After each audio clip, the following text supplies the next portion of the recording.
And I'm just sitting in the front seat of his truck going like this, glassing the hill. And I'm like, hey, there's some deer up there. But if you don't bump something, I mean, chances are you can pick it up later that day or even later than the season. Shoot anything with a burger at 100 yards, it is gnarly. Just like it looked like somebody took a gallon milk jug and just turned it upside down with red food dye. When my great great grandkids or whatever see this random broken deer antler, instead of just throwing it in the trash, they've got a journal alongside of it and they can read about it and know the story. And so that's why we created these guided hunting journals, right? So dude, let's share with these guys the story. I think was this our first hunt together, my freshman year mule deer? Yeah.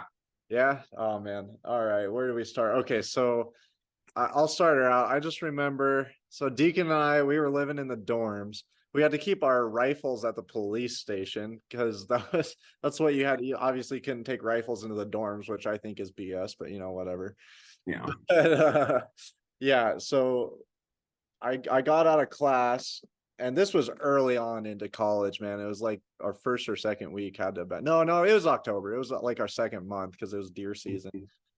And I remember I got out of class at about noon, right? And I called Deacon up. I was like, "Hey, man, you want to go deer hunting?" And he's like, "Sure." I get out of class at 3. Was it like 3 o'clock that you got out of class there? Yeah. And that was all the planning we needed. Literally, did not plan on going hunting until I just called Deacon. I'm like, "Dude, let's go deer hunting." I called him up. Deacon got out of class. I was all ready to go, dressed up. And so we're walking out of the dorms to Frat Row, which is where we parked. And I was driving this clapped out 95 Chevy. I mean, this thing was so clapped. The exhaust mounts were just completely worn off. So anytime you hit a bump going down the road, we called it the dinner bell. It just bounce off the rocks and just go ding, ding, ding, ding. So we'd be driving through the mountains and hey, dinner bells ringing. Oh man, that was so funny. But I think was my truck dead when we went to go start it? Yeah, because we went to go start it and it wouldn't start. So we're like, crap, what do we do? So we saw two like frat guys walking by and we're like, hey, help us push this out in the street, roll it all the way down to their car so Yeah. they can help us jump it. And then they helped us jump it. But it was Yeah. just hilarious. Yeah. And we were still going hunting. Like we weren't about to not go. So we get going down the road. I think it was about an hour to the hunting spot. And I had this limited draw tag so we could hunt this hunter management area. I don't know what happened, but we missed. I think we were technically in the management area, but we missed the entrance to it, like the easy entrance. And so Mhm. we get there, we find this little pull off. And I mean, I'm talking a hill like this. How long do you think that hill is? We just shed hunted there recently too. Check out our shed hunting video if you haven't Yeah. already. It's, I'd say probably 3 to 400 yards Yeah, yeah, total, straight uphill. just straight up. So I'm carrying probably like a 12-pound Savage 110 308. I mean, that thing's a beast. Just got Mhm. the bull barrel and everything. Well, Dylan, how was that? You spotted the deer, didn't you? Yeah, because we pulled off into that pull off, not to hunt, but because you were like, I want to check my maps and see Yeah, we where were we're trying to at. find the entrance. So Didn't even I make have it there. my trusty dusty Nikon 10 by 25s, and I'm just sitting in the front seat of his truck going like this, glassing the hill. And I'm like, hey, there's some deer up there. So you're like, okay. So you checked and it was BLM. So you're like, well, we can hunt them. So then we find that ravine and we just go straight uphill. Yeah, we couldn't really tell what they were, could we? We just knew it was like a buck. We didn't have good glass yet. I didn't even own a pair of binoculars. I was glassing everything through my rifle scope. Plenty of terrain to hide from the deer, right? So we got on them and we started glassing them to where we could actually see. And I think it was like 3 or 4 does and just a forky hanging out with them, from Yeah. what I remember. And I was like, man, like I drew this good tag. I don't want to shoot a forky, but we also didn't have a lot of time. We were in college, so it was whatever. But I was like, nah, man, let's keep going. Let's get up over the other side of this hill and glass into this big basin and see if there's anything else down there. And we know there's deer in there. We found some sheds up there this year. Like, I'm sure there was another bigger deer in there somewhere. But by this time, I don't know. It was probably like 3 or 4 o'clock by the time we got up to the top of that massive hill, right? But yeah, we got up to the top of this massive hill and glassed around and just didn't see anything else. Right? Mhm. Yeah, So, and then we started looking down into the back in that bowl, just kind of real quick, check in, seeing if there's anything. And then we went down that ridge, kind of where we went when we were shed hunting, yeah. and then followed that ridge, and then kind of came down right at the end of the BLM, or like the BLM right outside the road, Yeah. where it starts cutting back towards the way back there. Yeah, where that's fence line. Mm-hmm. Yeah. And we're like, all right, well, it's starting to get towards dark. We might as well start hiking back. Yeah, I was like, yeah, and I was like, okay, well, let's, you know what? I got a deer tag. I used to be a meat hunter. Now these days, I only shoot mature. Whatever I'm hunting, I only go for mature stuff. But it was early on. I was young and I was hungry for blood, so I was like, all right, let's circle back around. Let's see if those deer that we spotted earlier were still there. And I'd say 3 or 4 hours had gone by at this point. Mm-hmm. So we tried to let this forky live, and I'm not a fan of shooting forkies anymore. I used to not care, but I don't like to shoot forkies these days. But anyway, so we loop back around and we go to come down another ravine straight down that hill. We pop up over a little hill and those deer are just right there. So Deacon stayed at the bottom of the hill so that we could keep a smaller footprint. And I went hiking up, climbed up on top of this ridge. I was not being stealthy at all. I didn't really want to shoot this deer. It's too small. I wasn't really wanting to. But I'm just standing there, skylined, just staring directly at the deer. And he's literally 80 yards away. I mean, just looking at me, like didn't care. So I'm like, all right, whatever. Just standing there, open up my bipod. I'm moving. He's not even trying to be quiet. He's just standing there. I'm like, really trying to let you live here, buddy. And that deer, he paced off about 15 yards, turned around, faced me. I laid down. He paced off another 15 yards. But at this point, he's 100 yards away. And I'm shooting a 308 with a fixed 10 power scope. I'm shooting 168 grain burgers. And so I get laid down. I'm perfectly stable. Like there's no shot. There's no way I'm going to miss this deer. And he's just perfectly broadside. And so I'm sitting there on the trigger. And I'm like, well, I gave you about 6 chances to survive. So I guess you're going in the freezer, buddy. And I just, boom, lit a shot off. Muzzle brake was plenty loud. I don't even think I was wearing earplugs back then with the muzzle brake, which was stupid. But I was like, boom. And I knew I hit him. He was 100 yards away. So I yelled down to Deacon. I was like, I got him. The deer, after I shot him, he went running.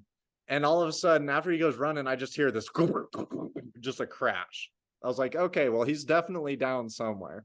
So Deacon gets up there, and there was like a rock outcropping. You could go above it or you could go below it, but there was no way you were hiking through it, right? No, So, and we didn't have blood yet. We kind of knew the general area where he was standing. yeah, we we didn't know knew where which direction he went. was shot, because there was those big bushes, which we'll throw the video in there of the blood trail. Yeah. But I went high, Dylan went low. Yeah, and I Deacon was was looking around down. the rock, and I clear this rock, and then I look, and there's just like, it looked like somebody took a gallon milk jug and just turned it upside down with red food dye. Yeah.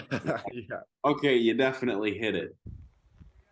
I'm over here, and I definitely say you hit it. Well, Dylan, how was that? Well, going down. Just gotta find them. Yeah, I mean, there isn't very much blood, but I was like, hey, Dylan, you definitely hit it. And I picked up a piece of lung and I threw it Dude, down. it was literally like a piece of lung like that big that just got sucked out of this deer. When you shoot anything with a burger at 100 yards, it is gnarly. Yeah. And And then we're following the blood trail, and then it kind of just like tapered off. And we're like, okay, well, where'd he go? yeah, And then we look, and he kind of jumped off this cliff and landed right on his rack. yeah, I'm saying it had to be like a 30-foot cliff. And this deer just went tumbling off the cliff. So then we go down there to just field dress him and take pictures and stuff. And he's only got one antler. So Dylan starts field dressing him, and I'm like, I'm gonna go find this antler because you can see the trail where he like busted down through the brush. And then Dylan's field dressing him. I get back and I find the antler. So we're like in the pictures, you can see, or no, I don't think we have a picture with both of them on there. No, just the one. Yeah. One So we horn. took pictures before that. But then you still have it sitting on your truck dash. Yeah, it's my lucky deer antler. And I guess now we're on to the pack out. Do you remember that part? Just drag it downhill. At least it was downhill. It still smoked us, but You carried the rifle and I had the deer by the antler and I'd drag it and then it would roll over a rock or something and then it'd hit me behind the knees and just drop me every time. Because it was so steep, I'd give it a yank and then he'd just start rolling. And if I didn't stop him, he'd just keep on going. oh man. So he kept taking me out on the way down.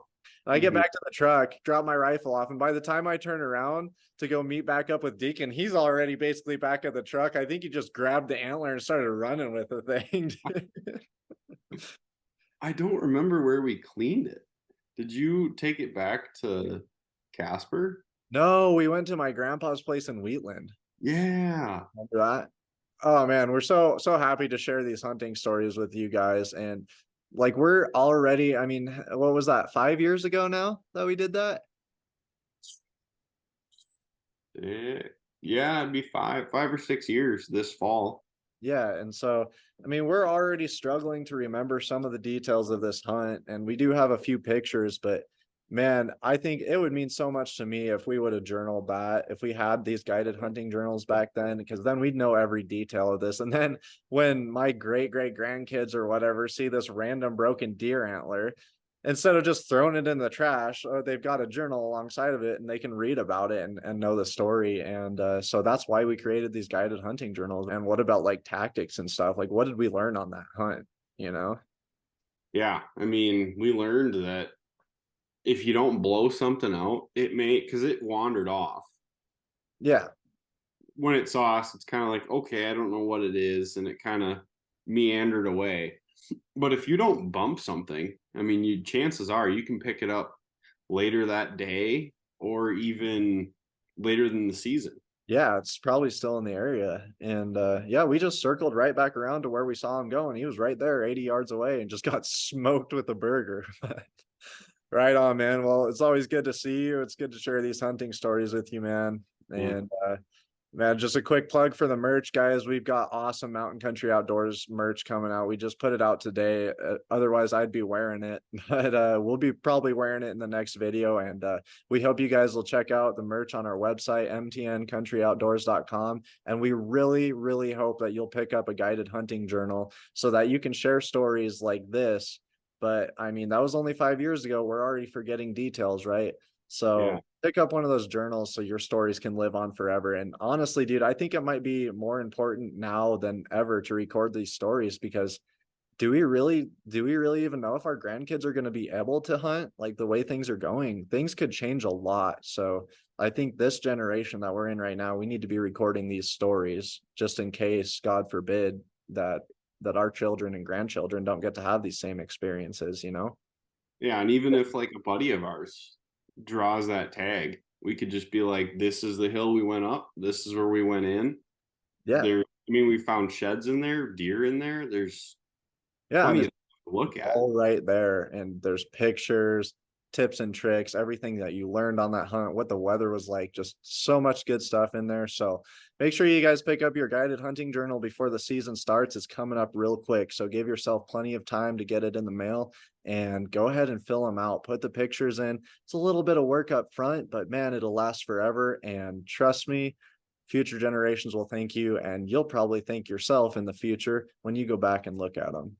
Yeah. And if you have any questions, our contact info is on our website at mtncountry-outdoors.com. And feel free to hit us up. We'll answer any questions you got.